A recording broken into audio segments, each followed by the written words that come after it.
पूर्वी चंपारण। पूर्वी चंपारण बिहार के तिरहुत प्रमंडल में स्थित एक जिला है। 1971 में चंपारण को विभाजित कर बनाए गए पूर्वी चंपारण का मुख्यालय मोतिहारी है। चंपारण दो शब्द चंपा और अरण्य से बना है, जिसका अर्थ होता है चंपा के पेड़ों से आच्छादित जंगल।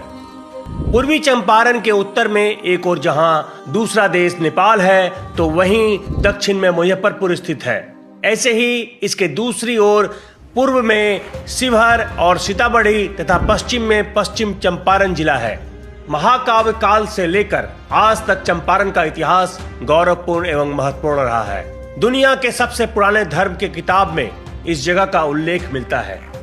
पुराणों में वर्णित है कि यहाँ के राजा उत्तानपाद के पुत्र भक्त ध्रुव ने यहाँ के तपोवन नामक स्थान पर ज्ञान प्राप्ति के लिए घोर तपस्या की थी। एक और चंपारण की भूमि देवी सीता की शरण स्थली होने से पवित्र है, वहीं दूसरी ओर आधुनिक भारत के गांधी जी का चंपारण सत्याग्रह भारतीय स्वतंत्रता के इतिहास का अमूल्य पन्ना है। राजा जनक के समय यह मिथिला प्रदेश का अंग हुआ करता था। लोगों का ऐसा विश्वास है कि जानकीगढ़ राजा जनक के मिथिला प्रदेश की राजधानी थी, जो बाद में वज्जी के साम्राज्य का हिस्सा बन गया। भगवान बुद्ध ने भी यहाँ अपना उपदेश दिया था, जिसकी याद में 3री सदी में प्रियदर्शी अशोक ने स्तंभ लगवाए और स्तूप का निर्माण कराया। गुप्त वंश तथा पाल वंश के पतन के बाद चंपारण कर्णाट वंश के अधीन हो गया।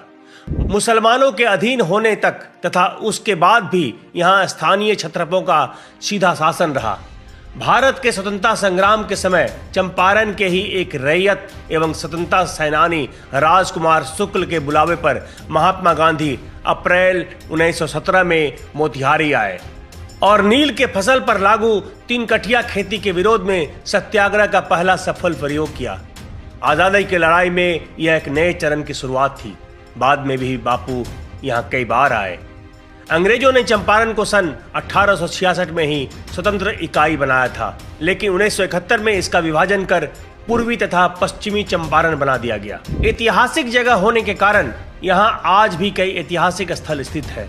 तो चलिए आपको एक एक करके इनकी जानकारी देते हैं। केसरिया का बौद्ध स्तूप मोतिहारी से तकरीबन 35 किलोमीटर दूर साहेबगंज चकिया मार्ग पर लाल छपरा चौक के पास अवस्थित है प्राचीन ऐतिहासिक स्थल केसरिया। यहाँ एक वृहद बौद्ध कालीन स्तूप है, जिसे केसरिया स्तूप के नाम से जाना जाता है। वर्ष 1998 में भारतीय पुरातत्व विभाग द्वारा उत्खनन के उपरांत इस जगह का पर्यटन और ऐतिहासिक रूप से महत्व बढ़ गया है। पुरातत्ववेत्ताओं के अनुसार यह बौद्ध स्तूप दुनिया की सबसे ऊंचा स्तूप है।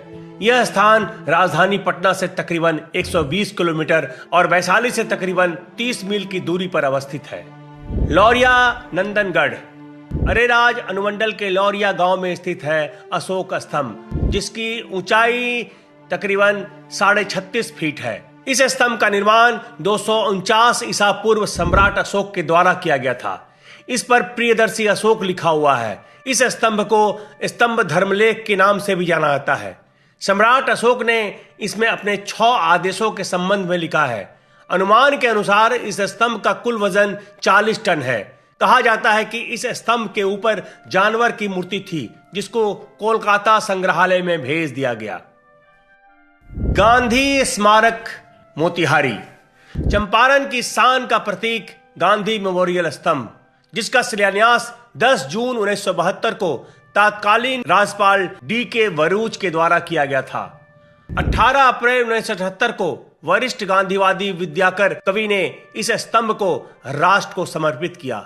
इस स्तंभ का निर्माण महात्मा गांधी के चंपारण सत्याग्रह की याद में शांति निकेतन के मशहूर कलाकार नंदलाल बोस के द्वारा किया गया।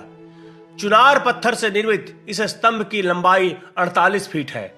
स्मारक का निर्माण ठीक उसी जगह किया गया जहां गांधी जी को 18 अप्रैल 1917 में धारा 144 का उल्लंघन करने के जुर्म में अनुमंडल पदाधिकारी की अदालत में पेश किया गया था।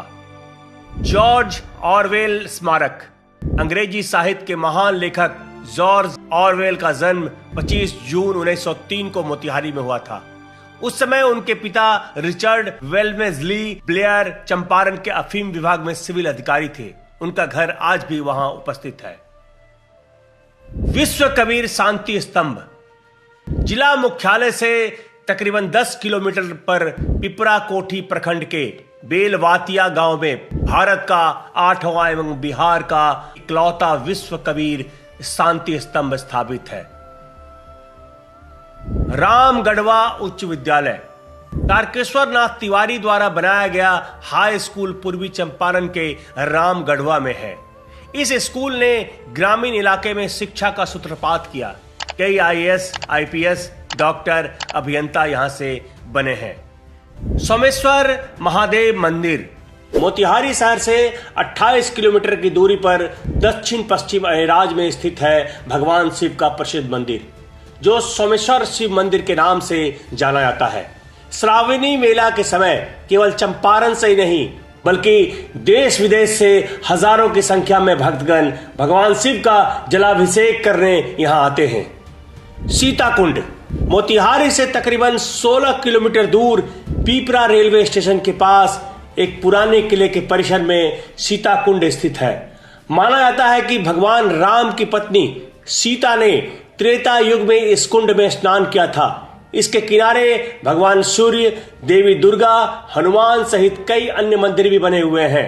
रामनवमी के दिन यहाँ एक विशाल मेला लगता है। हजारों की संख्या में इस दिन लोग भगवान राम और सीता की पूजा अर्चना करने यहाँ आते हैं। इसके अलावा भी यहाँ कई छोटे छोटे मंदिर हैं।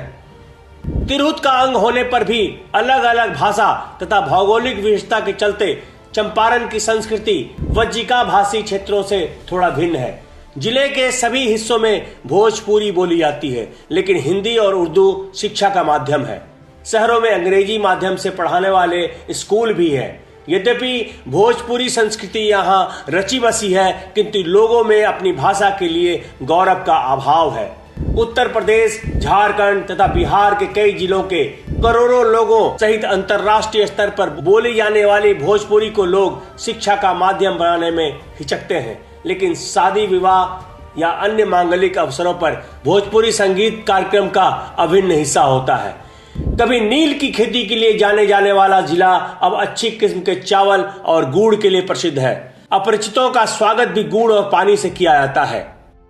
पूरे बिहार की तरह छठ पूजा भी यहाँ के लोगों का एक महत्वपूर्ण पर्व है। इसके अतिरिक्त होली, दिवाली, दुर्गा पूजा, महाशिवरात्रि, रक्षाबंधन, गुरु पूर्णिमा, सतुवानी, चकचंदा आदि हिंदुओं का प्रमुख त्योहार है।